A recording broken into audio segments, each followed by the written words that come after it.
उस वक्त जब सुने कि भतीजा जो है आपका अधिकारी बन गया तो क्या समझ में आया उस वक्त और क्या सोच रहे थे? उस समय तो खुशी का कोई ठिकाना ही नहीं रहा।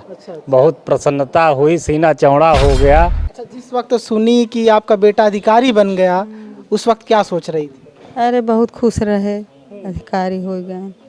पापा को भी खबर है? हाँ, पापा भी वो खबर। क्या बोल रहे थे? वो खुश हैं हमको। हम चाह रहे थे, एक तो हम समाज से आते हैं, दलित समाज से, और जो पोस्ट मिली है वो हमारे उन्हीं समाजों के लोगों के लिए मुझे कार्य करने का मौका मिलेगा।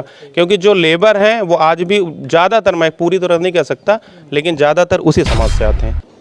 नमस्कार दर्शकों, फ्रीडम न्यूज़ इंडिया देखना शुरू कर चुके हैं आप और मैं हूं आपके साथ राज रावत।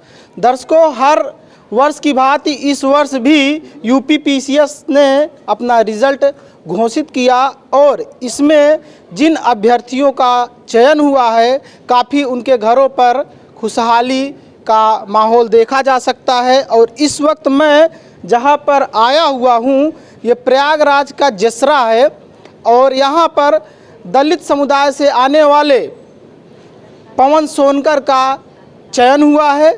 आइए उनसे बात करेंगे और उनको बहुत बहुत बधाई भी हमारे तरफ से और फ्रीडम न्यूज़ इंडिया के तरफ से। और आपको बता दें, बधाइयाँ काफ़ी लोग दे रहे हैं और नेता संतोष सोनकर भी यहाँ पर मौजूद हैं, उनसे भी बात करेंगे। लेकिन सबसे पहले आइए बात करते हैं क्या कहना है पवन सोनकर का। सबसे पहले बहुत बहुत बधाई हो आपको, क्या कहेंगे आप? इस खुशी पे हमें बहुत आनंदित हूँ और ये है कि हमें इतनी बधाइयाँ मिल रही हैं, उससे और खुशी दुगनी हो गई है। और इसमें ये मैं कहना चाहूँगा, आज भी फैमिली खुद सपोर्ट करी है और आज फैमिली साथ में है, तो मुझे बहुत अच्छा लग रहा है। अच्छा, क्या लगता है जिस तरह से कहीं ना कहीं जब तैयारियां होती हैं तो क्या क्या परेशानियां देखने को मिलती है और आपको क्या परेशानियां देखने को मिली थी उस वक्त? देखिए, शुरू में सबसे ज़्यादा दिक्कत ये होती है ना, सबसे मन में दुविधा होती है। पहली बात ये है कि मन में ये होता है कि नहीं होगा तब क्या होगा, कब होगा कब नहीं होगा, कितना समय लगेगा, अगर आगे चल के अगर रिजल्ट निगेटिव गया तब क्या होगा। तो ये सारी दुविधा मेरे साथ भी वही था। शुरू में मैंने 17 मेंस दिया तो इंटरव्यू कॉलिंग नहीं हुई, 18 मेंस दिया फिर इंटरव्यू कॉलिंग नहीं हुई, फिर 19, 20, 21 में पीटी नहीं निकला, फिर 22 में मैंने दिया तो इंटरव्यू तक गया तो फाइनल नहीं हुआ, कुछ नंबर से मेरा रुक गया। फाइनली 23 में मैंने दिया तो इस समय असिस्टेंट लेबर कमिश्नर पे हुआ है। मतलब हिम्मत नहीं हारे थे आप? पेशेंस मैंने कभी नहीं छोड़ा और हमेशा पॉजिटिव रहा। और फैमिली से ये था कि जब तक पढ़ना है आप पढ़िए, सपोर्ट पूरा रहेगा। तो इस वजह से हिम्मत बंधी रही और हमेशा पेशेंस रखा मैंने कि आज नहीं कल होना है। और वो चीज़ें वो आज वो दिख रहा है कि रिजल्ट पॉजिटिव रहा मेरा। किसी को रोल मॉडल भी मानते हैं? मैं सबसे ज़्यादा अपने परिवार को ही मानता हूँ। सबसे ज़्यादा मेरी फैमिली सपोर्ट रही है और पापा को मैं मानता हूँ कि पापा का यही कहना था कि पूरी तरह से आप लगे रहो, जब तक आप पढ़ोगे तब तक पढ़ाएंगे। जब तक रिजल्ट निकला और आपको पता चला कि चयन हो गया तो घर वालों को बताए तो घर वाले क्या सोचे, क्या उस वक्त क्या रिएक्शन रहा था? सबसे पहले अपने चाचा को मैंने फ़ोन किया था, तो ये पहले से हम शाम को फ़ोन किए थे हमारे पास कि रिज़ल्ट आना है कि नहीं आना है। तो मैंने बताया कि हाँ आना है रिज़ल्ट। उसके बाद फिर ये इंतज़ार कर रहे थे और भैया भी थे, राजेश जी थे, तो भैया मेरे, तो वो भी उनको भी मैंने बताया था कि रिज़ल्ट आने वाला है। तो सब वेट कर रहे थे। जैसे ही रिज़ल्ट आया था फिर मैंने चाचा जी को फ़ोन किया, फिर भैया को फ़ोन किया, ये भी बहुत खुश हो गए। बस इतना ही हुआ, बाकी इतना लोग थे वहाँ पे जो मतलब ज़्यादा बात ही नहीं पाए। वो लोग कम से कम उस समय मेरे साथ के लगभग 30 लोग थे, जो कि हम लोग 5 बजे से ही रिजल्ट का वेट कर रहे थे। और रिजल्ट पिछली बार जो कि 2022 में 7:38 पाया था, तो हमें लगा 7:38 तक आ जाएगा। लेकिन इस बार रिजल्ट काफ़ी लेट हुआ, वो भी आया है 8:30 बजे। तो घर वालों को भी ये लग रहा था वेट करते करते आया कि नहीं आया, क्या हुआ क्या नहीं हुआ। लेकिन फाइनली 8:30 बजे आया तो काफ़ी लोग थे और जब रिजल्ट आया बहुत खुशी हुई। बस मैंने ये देखा था कि रोल नंबर पहले निकला तो मुझे बहुत खुशी हुई। बाद में मैंने देखा कि पोस्ट क्या है, फिर ये था कि असिस्टेंट लेबर कमिश्नर पे हो गया, जो कि मैं चाह रहा था उस समय। और इसलिए अच्छा इसलिए भी फील हो रहा है ना कि जो हम चाह रहे थे, एक तो हम समाज से आते हैं, दलित समाज से, और जो पोस्ट मिली है वो हमारे उन्हीं समाजों के लोगों के लिए मुझे कार्य करने का मौका मिलेगा। क्योंकि जो लेबर हैं वो आज भी ज़्यादातर, मैं पूरी तरह नहीं कह सकता, लेकिन ज़्यादातर उसी समाज से आते हैं। तो कम से कम मेरा सौभाग्य है कि हम उनके लिए काम कर पाऊँगा और ईमानदारी से काम करूँगा, जो कि आज मैं देखता हूँ कि उनके साथ कहीं ना कहीं अन्याय अगर हो रहा है तो उसका मैं न्याय करूँगा। देखिए, ऐसे होने चाहिए। और अगर आप उस पद तक पहुंच गए और अपने जो है कम्युनिटी के लिए सोच रहे हैं तो ये बहुत बड़ी बात होती है। चाचा जी से बात करते हैं। चाचा जी का रिएक्शन उस वक्त किस तरह का रहा था? क्या नाम है आपका? ब्रजेश कुमार सोनकर, ग्राम प्रधान तातारगंज। अच्छा, आप भी प्रधान है इस वक्त? इस तो समय उस प्रधान। वक्त जब सुने कि भतीजा जो है आपका अधिकारी बन गया, तो क्या समझ में आया उस वक्त, और क्या सोच रहे थे? उस समय तो खुशी का कोई ठिकाना ही नहीं रहा। बहुत प्रसन्नता हुई, सीना चौड़ा हो गया, समझ रहे हैं, बस यही है और क्या। और कहीं ना कहीं इस क्षेत्र के पहले दलित अधिकारी भी बनने वाले हैं। हम 12 क्षेत्र के मान लीजिए कि एससी के पहले अधिकारी हैं, पीसीएस। आइए, यहाँ पर जो है संतोष जी भी आए हुए हैं, और इनका क्या कहना है, और उस समाज के नेता भी हैं, क्या कहेंगे आप? सबसे पहले तो मैं अपना परिचय बता देना चाहता हूँ। मैं विनोद सोनकर, कौशाम्बी सांसद का बड़ा भाई हूँ। मेरा नाम संतोष कुमार सोनकर है। मुझको जब जानकारी सूचना मिली तो बधाई देने के लिए भाई साहब को मैं यहाँ तक चल कर आया हूँ, और बहुत बड़ी खुशी है। अपने कम से कम समाज के लोग कम आगे बढ़े, हमारी सोच सबसे बड़ी यही है भैया। यही तो नेता सोचते हैं कि कम से कम हमारे समाज के लोग बड़ी से बड़ी पदवी तक पहुँचे। हाँ, इसके पहले भी हमारे समाज से 5 पीसीएस जे हुए थे, जिनका सम्मानित हमारे माननीय विनोद सोनकर सांसद जी ने किया था। और आज उनको यहाँ आना भी था, लेकिन अचानक सीएम साहब का बुलावा आ गया, लखनऊ से उनको उधर जाना पड़ गया न, वो आते यहाँ मिलके सबको बधाई देते। जी जी जी जी। तो यहाँ पर और भी देख सकते हैं, दोस्त रिश्तेदार वगैरह भी आए हुए हैं। जसरा के जो वर्तमान में प्रधान है वो भी हैं। क्या कहेंगे, किस तरह से बधाई देना चाहेंगे? हम बहुत बहुत बधाई देंगे, क्योंकि हमारे समाज से धीरे धीरे लोग बढ़ते जा रहे हैं और बहुत ही अच्छे पोस्ट में हैं। ये ऐसा लगता है कि अब समाज का और दलित समाज का भी उद्धार होने तय है और लोग पढ़ रहे हैं, इससे बहुत बहुत खुशी मिलती है। देख सकते हैं। अच्छा, ये बताइए, क्या कोई दोस्त वगैरह भी साथ में थे जिनका चयन नहीं हुआ होगा, और जिनका हुआ है उनका क्या चीज़ है इस वक्त चल रहा है? देखिए, थे मेरे दोस्त थे, एक हिमांशु हैं, हिमांशु जो है हिमांशु भारतीय करके, वो एसडीएम हुए हैं।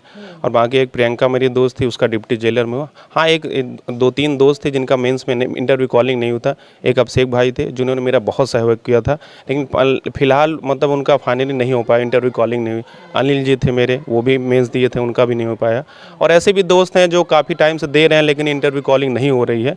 और मैं कुछ दोस्तों का नाम लेना चाहूँगा जो ग्रेजुएशन से मेरे साथ हैं। हमारे दोस्त हैं, विवेक कुमार हैं, गोविंद जी हैं, अखिलेश हैं, सोनू है, अमित है।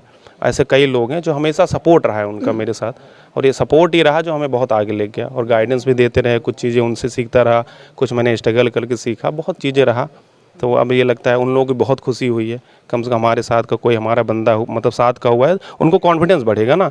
कम से कम हमारे साथ का कोई निकल रहा है तो उनको भी कॉन्फिडेंस बनेगा कि आगे चल के वो भी उनको लगेगा, लगे रहेंगे तो सिलेक्शन होगा। अच्छा, अब देखा जाए तो जो दलित समाज के लड़के हैं उनके लिए आप रोल मॉडल बनने वाले हैं, ठीक है, बन ही गए हैं रोल मॉडल। तो उनको क्या मैसेज देना चाहेंगे, वो किस तरह से तैयारी करें, क्योंकि वो कन्फ्यूज़न में रहते हैं, कभी कभी उनके अंदर जो है मोटिवेशन की कमी आ जाती है, तो उनको क्या संदेश देंगे आप? देखिए, मैं उन दलित बच्चों से पहले मैं उनके माता पिता को देना चाहूँगा कि वो अपने बच्चे को पूरा सपोर्ट करें। देखिए, अगर शिक्षा नहीं होगी तो समाज में वो कभी आगे बढ़ नहीं सकते हैं। वो सपोर्ट करें, जब तक वो बच्चे पढ़ना चाहते हैं उनको पढ़ाएं। और बच्चों के लिए मैं कहना चाहता हूँ कि अगर फैमिली सपोर्ट कर रही तो आप ईमानदारी से पढ़िए। अगर आप ईमानदारी से नहीं पढ़ेंगे तो आप आगे चल के कितना भी सपोर्ट करते फैमिली, आप बढ़ नहीं सकते हैं।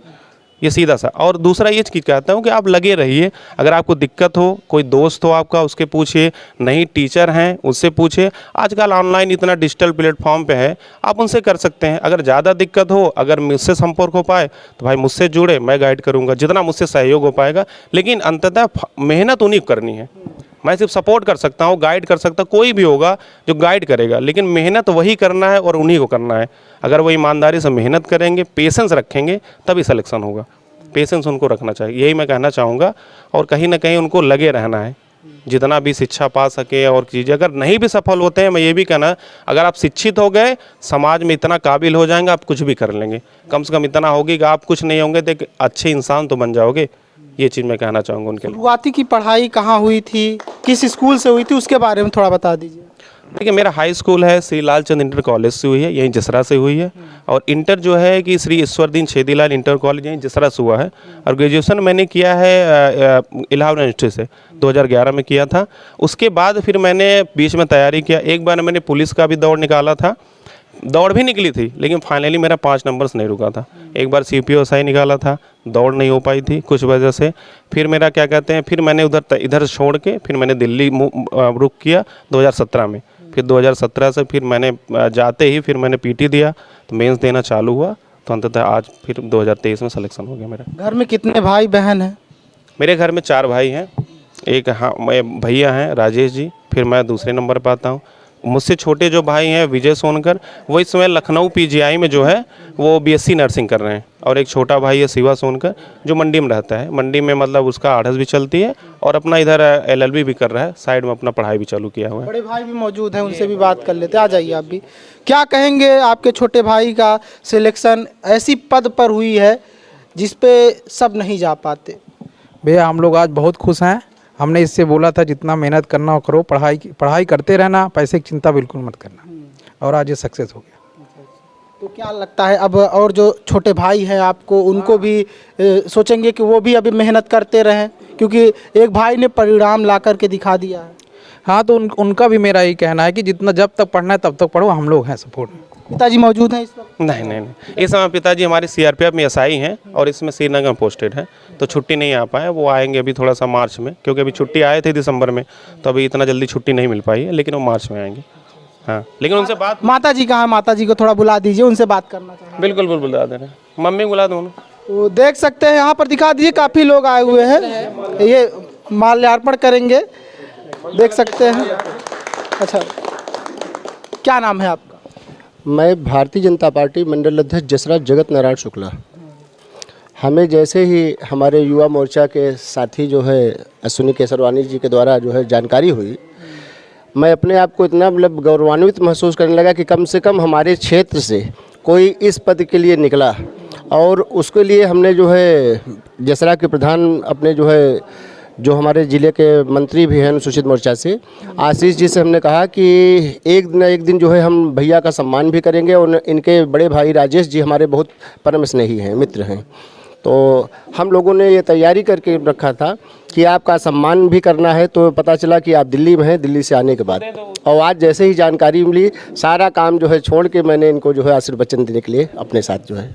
मैं आपको बता दूं दर्शकों, अभी तक ये दिल्ली में ही थे। कल शाम को 5 बजे आए हैं और जब से आए हैं तब से इनके घर पर भीड़ ही है। माता जी हैं, माता जी से बात करेंगे, माता जी का क्या कहना है।